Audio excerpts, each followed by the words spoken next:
I'm Joe. And I'm Richie. And we're here in Westbury, and we're going to see the brand new Alien Covenant Saturday matinee! What do you want from us? We're really cheap. Yeah, but you know what? It's not so bad. We're going to go early in the morning, and there's going to be nobody in the theater, so it's just us two reviewing the movie. Yes, no one else is going to be... Hey guys, can I see the movie too? Of course you can. Nobody knows Alien more than you, Myke. Oh, he's the best. I know, and I gotta say, I'm looking forward to seeing what Sigourney Weaver can do with the role after 20 years. It's been a long time coming. Myke, you know, this isn't Aliens 5. This isn't the Neil Blomkamp movie? You asked for it, And we're gonna give it to you. let's get inside there and see this movie. Yeah!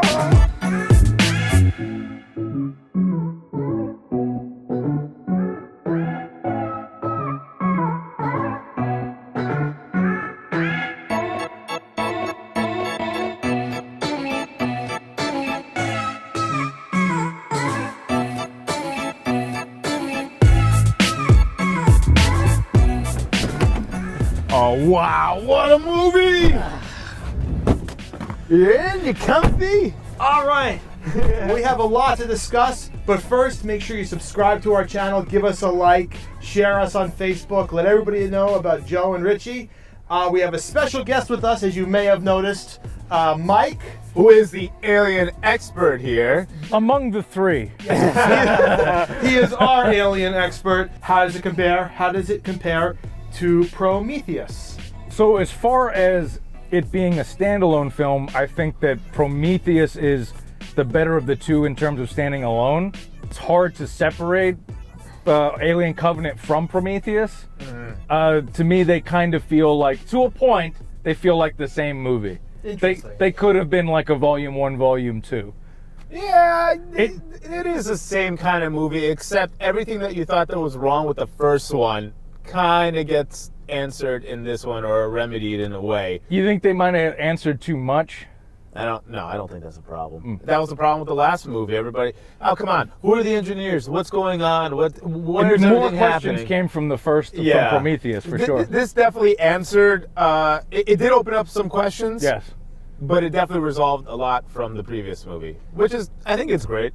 It's definitely worth it. So here's the question everybody's going to wonder. How scary would you rate the movie? This one's scarier than Prometheus. Yeah, I agree. It was definitely had the alien scariness to it that was missing from Prometheus. It's got the Prometheus, like, biological body horror, and it's got classic alien body horror. Correct, So it's got, you know, even if you don't like the first half of the movie, like, things really pick up when they, like, right after they land. Just before the reveal of the returning character played by one of the same actors playing a new character. Yes. So let's explain. I'm playing a dude that's playing another dude. Yes. That's another dude. So Michael Fassbender plays two characters in this movie. Two synthetics. He plays the original from Prometheus, David, and he plays the new Walter.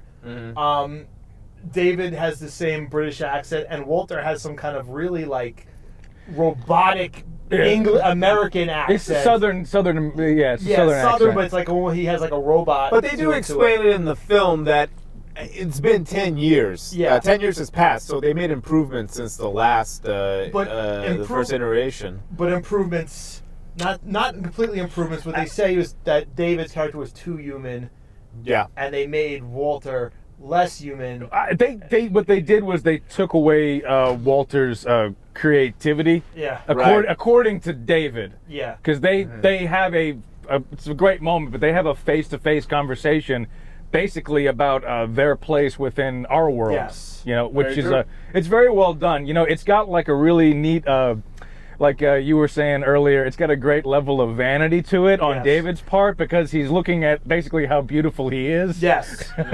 Yes, Michael Fassbender's pretty creepy in it, pretty scary. And I think it worked out well because, once again, 10 years since the last film.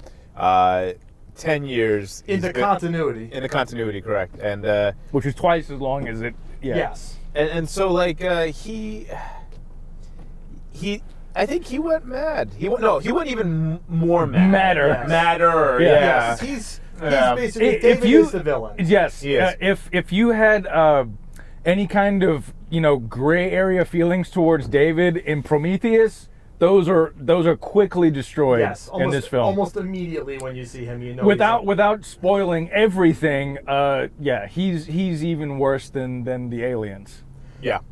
So, Because the aliens, you know what to expect from them. They're just killing machines. Yeah, just pure nihilism. But David, he's something else. An intelligent android that just has some horrible, horrible, evil plans for everybody. he's no good. And I think the most interesting thing about him is his actions are the opposite of his words and his feelings. Very true. When he's describing the way he feels, I believe that he feels compassion for everything, but his compassion is to destroy it. It's Yeah. almost like a golden pavilion. You know, did you guys ever read that? But anyway, the idea is if something is so beautiful that you're compelled to destroy it. They don't say that outright in the film or anything. It's just like kind of a philosophical reason as to why he might behave the way he does. He's crying as Yes. he's destroying things. Yeah, and he's very affectionate too. Yeah. The characters. Did you actually feel any care about these characters in the movie? Did you actually care when they died? Not everyone. I think that, in fact, I think the people we cared about most actually survive. Yeah. Yeah. Well, didn't they try to build it up where it's everyone's married, everyone in the crew is married, they're couples? The interesting thing about the movie is they're all tied to each other because it's a colonization mission and most of them are married. Correct. So Yeah. like there are moments where like they're conflicted. Actually, one of the best scenes in the movie is where two spouses get killed. Yeah. When that first little, I don't know what they're called, but the first little thing comes out.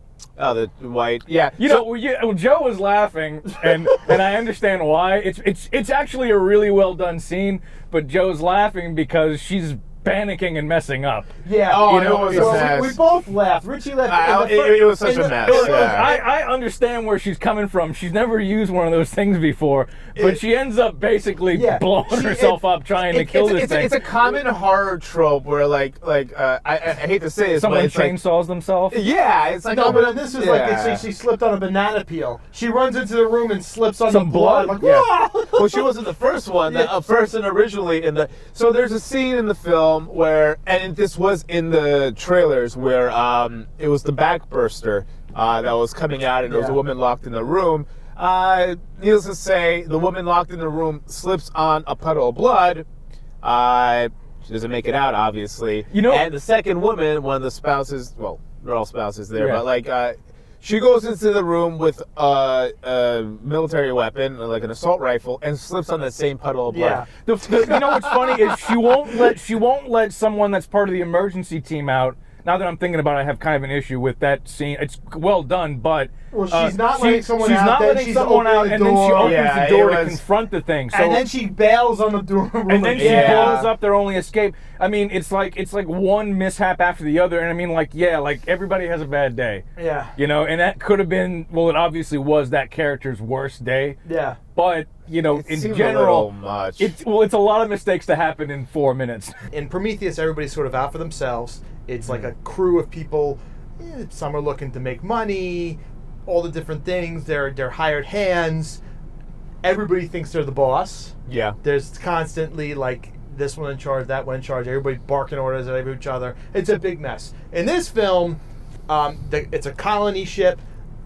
They have structure. They're actually all for the same purpose. Yeah. And that's where we start with our captain. If you were concerned that you saw James Franco in trailers or you saw him in little short promo pieces, and you were concerned about it becoming, what were you saying there, Richie? Oh, Pineapple Express in space? Yes.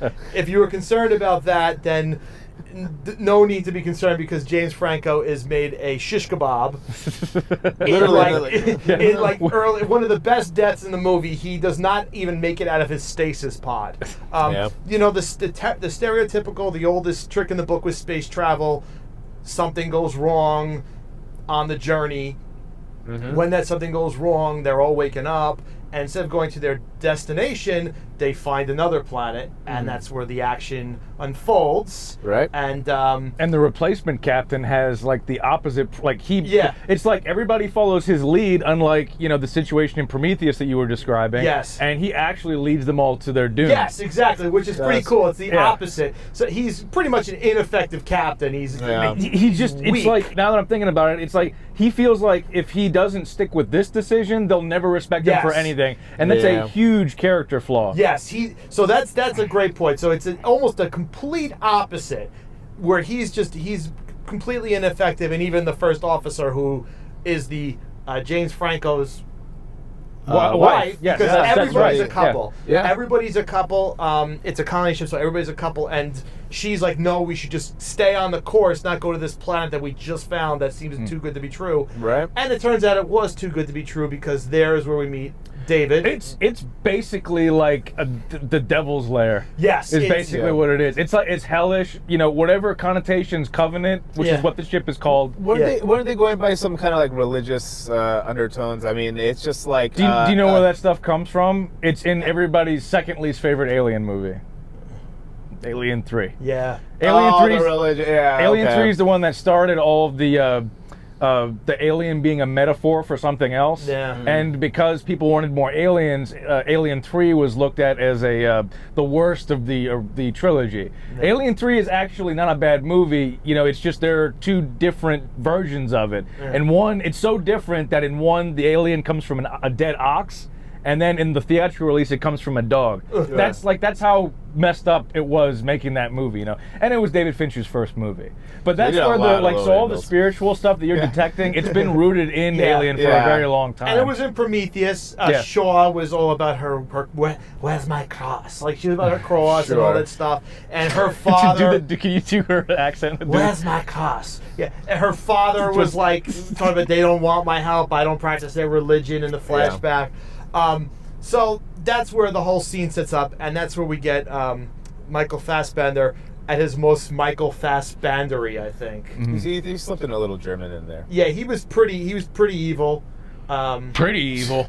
He was a bad boy. He is the most evil movie character of the year so far. Okay, in terms of what he does. So that brings us. Yeah. So that brings us I to agree. this. So that brings us to this. Okay, so through his evilness, which is through his evilness and whatever his evilness is, Yeah. we found out that David from Prometheus, is the creator of Alien. He is the creator of the xenomorph. Well, it's a little bit. So Yeah. so you basically this In a nutshell. This is the prequel to Alien in that he is the man who created them. So we have this is the contention. This is what happens, guys. You wanted to know where the hell the aliens came from. You guys kept pushing Ridley Scott. Respect to Tony Scott. You kept pushing Ridley Scott to have an answer for the engineers, have an answer for where the xenomorphs came from, and now he was in such a rush that he made David the creator of the xenomorphs. Now, you don't agree. You would disagree. I don't disagree that maybe it was the writing process changed because of people's reaction to Prometheus. I personally think Prometheus is an all right movie. The characters are the weakest part of it, but I like the feel of Prometheus. This movie gives you all the answers that you wanted. Maybe it's possible that you wanted them. I personally really liked it. I actually like it, and well, you tell me why you didn't like it first. I mean, look, it's not something that I was expecting because, for all you who've seen Prometheus, the black goo. It's kind of like the space dust of their world. Like it's kind of like the thing that creates everything. Yeah. It is. It creates or it can destroy. I guess depending on what mixture you use. I don't know, but in terms of this film and pretty much the last film for most of it, it's used for destruction, and it turns you into a weapon. I thought it was going to be a little bit more of a lore, I guess this has nothing to do with the Predator movies. They're not in the same universe. Well, no, they are officially in the same universe. They're in the same universe, but okay, so maybe perhaps the Predators use the same black goo to breed the xenomorphs for hunting. Maybe. Everything comes from the engineers. Maybe the engineers produce the xenomorphs and they produce the Predators because they're all humanoid type. They're all humanoids. But I guess what bothers me the most is that I don't know. I just wanted to. I thought it would be like, or they're already set in the world. Like they've existed before man was around. Like it was just they were as old as engineers. They were just like horrible like rodents in the universe. But no, they're just like created by a synthetic that just wanted to create and create something like the perfect being, which is like I guess the perfect weapon. And it kind of makes sense now how Wayland Corpse is always trying to like gather samples of the aliens. Yeah. So look, it's not saying that it's bad. I get it. They got to write something in, and I can see how it could be cool. But I just kind of wished. I can't come up with anything now. But I kind of wish it was something a little bit more mystical, not something a little more. I don't know. It's basically they've just taken it out. Here it is. Here it is. Yeah. Here it is. This is how they were born. I mean, is it pretty interesting the way they go about it? Because not to spoil anything, but like David's been on the planet which the Covenant crew stumbles upon. Well, they find a signal and they go there to investigate. And David's been there for 10 years. And what do you do with your time for 10 years? So, the shop of horrors. When he first arrives at this place, it's the most catastrophic thing we've even seen in an alien movie. Yeah, right? Yeah. He kills all the engineers. Yes. He arrives and kills everybody. And not just the jerks, like from the first movie. How mean that guy was. Oh, that guy was just, like they look grumpy. like a normal functioning society. I'm going to assume they all had it coming. Well, I mean, you could think that. Like existentially, I guess everybody does. Yeah, it's true. But Myke, you were okay with it. Yes, actually. For me, David being like he's more like a Dr. Moreau, where he takes things that exist and he basically cracks the code to what he envisions the world to be. Now, the reason why I actually like what they've done with the David character is because it's been in a lot of Ridley Scott movies in particular, but it's what do androids dream about? Sure. They dream about Alien, which is a horrible, sexual, violent amalgamation of a man or a woman with a machine. It's basically what they are. So that's like David coping. His nightmare is almost like he has a nightmare about wanting to be a human and mimicking being a human. And this is like the closest that he can come to it. Sure. And how affectionately he treats everything that he destroys. Yes. And the aliens, the xenomorphs, because there are a lot of different kinds of aliens apparently now. Yeah. But the xenomorphs are his affection and jealousy of human beings, which are also his creator, which the engineers are humans' creators, which the black goop or something else was the engineer. So it's like this really destructive cycle where, like you were mentioning earlier, the black goo, it's the source of life, but it also is the like antithesis of life as well.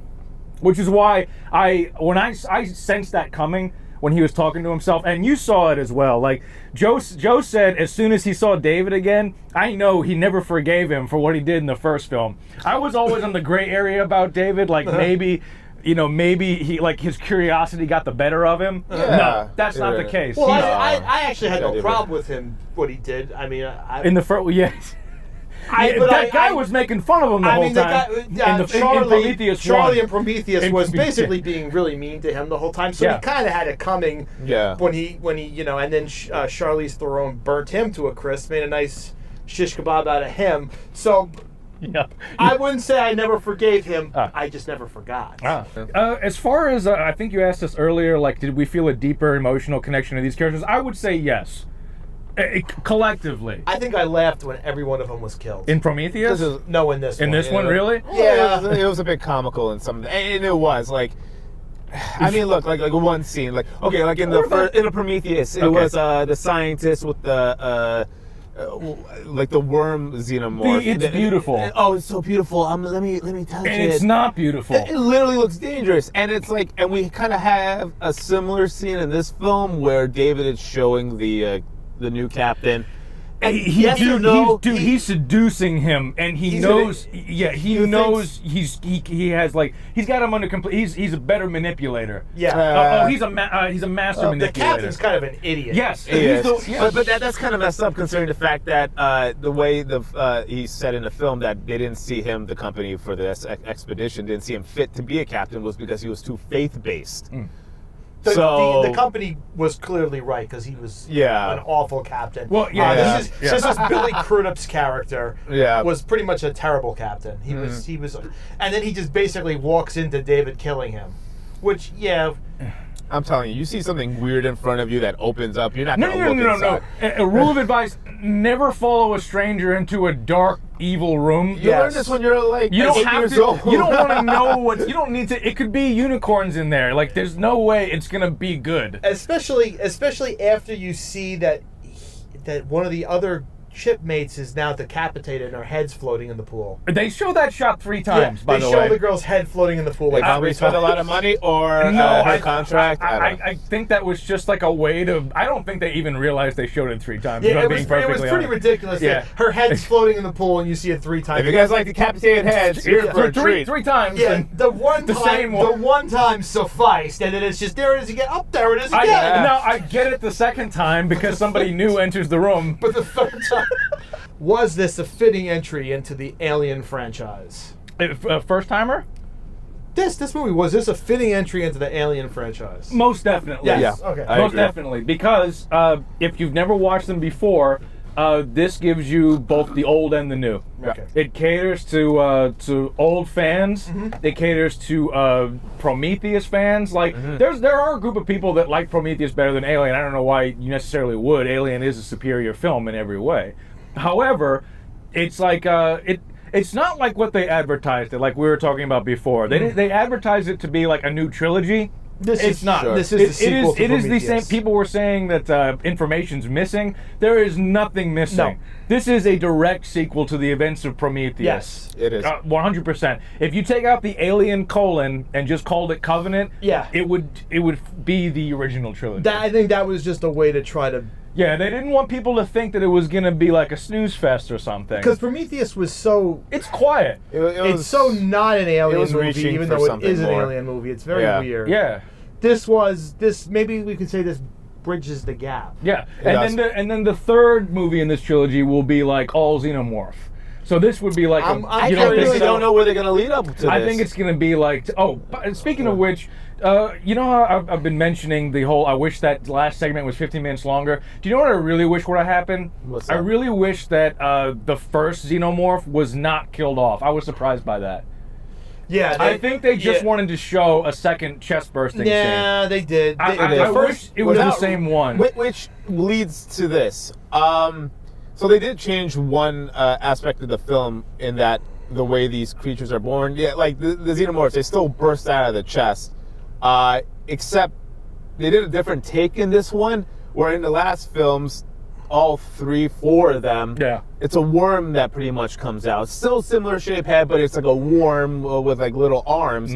Now it's just like accelerated growth. Like the chest burster in the third act of the film on the ship went from, I don't know, a foot tall to like 7 feet in a matter of 20 minutes. I don't know. It's funny you mentioned the growth because you can actually see the back bursters. You actually watch them grow in real time as they attack people. That's pretty frightening. It's really bizarre. Yeah. They, I don't know. As far as like them, I think the accelerated growth has come over time because audiences are less patient and they want to get to the big bad monster. It's technology too. I mean, it's a fully CG alien. Yeah. It's not practical like it was back in the day. I think they did some practicals. They definitely did some practical. The head stuff maybe, like through the glass. Definitely. There's some practical, but for the most part, you're right. It's technology. It's like you can't have a million different. And did they make the aliens, the xenomorphs, look way more aggressive?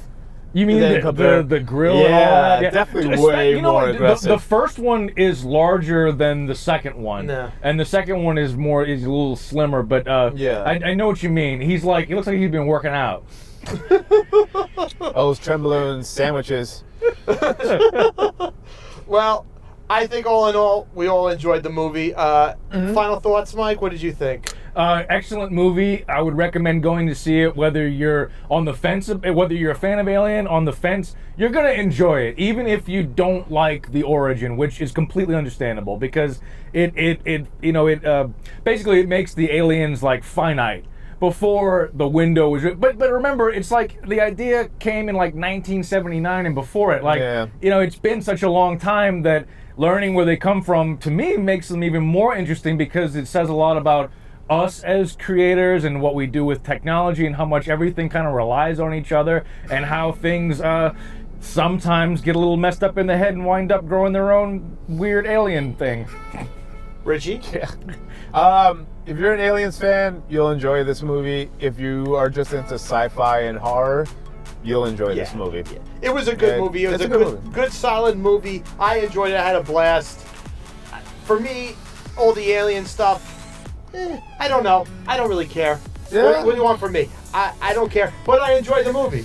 And that's all that matters. All the various intricacies of how it plays into the alien universe, secondary to me. I liked it. I like a good If horror. you like movies, Yeah, it's a good movie. Yeah, that's what I'm saying. If you like deaths, if you like people getting their ripped apart, brutality, And a great stage design, production. Yeah, great look. it's Great. really a Scott movie. You know it's gonna be gorgeous. It looked gorgeous. I mean, it was a good movie. All in all, after all that alien stuff, which is interesting to talk about, a good movie. And that's the most important thing. Everybody gets too wrapped up sometimes in the geekdom and this and that, which I understand. I geek out on a lot of stuff. You have to, from a film standpoint, a good film, and that's what I liked about it. And accepting this movie in existence doesn't mean the old movie doesn't exist. Yeah. You can watch Alien and not think about Alien Covenant. Yeah, it was just a good film. That's what I liked. I like a good film, so that's what I think. And I think you should subscribe to our channel if you haven't done so already. And like this video. And please leave a comment below if there's anything you'd like us to review, even if it's a really old movie or something new that's going to be coming out. We'd love to hear it, and we'll definitely look into doing it. Fast food too. We like fast food. Fast food. Anything you'd like us to try to review, nothing too extreme. I'm just kidding. But we'll not. They'll eat anything. Yeah. So once again, we have our thank you for coming along with us today, Myke. Happy to be here. And I'm Joe. And I'm Richie. Till next time. Bye bye.